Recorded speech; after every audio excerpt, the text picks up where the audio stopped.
In this case, we have an alert coming in. All right, how are the iSteps being used? The alert comes in and goes to a lead agent.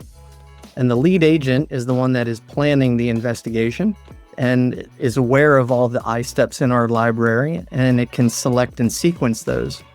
In the middle of the investigation, depending on what comes back, it can adapt and select different iSteps based on the content that it has.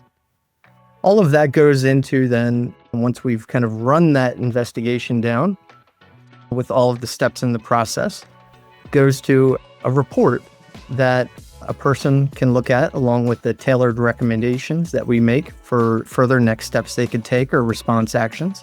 And then we'll learn from the analysts as well. So the analyst can provide us feedback, and that can go into a system that we call Noise IQ. That's our context graph, and it's important because it allows us to learn information that's not necessarily in the data that the agents have access to, but maybe is kind of baked in the heads of people who are in the SOC doing that day-to-day work. But now if we leverage and can collect that information, it becomes accessible for future investigations.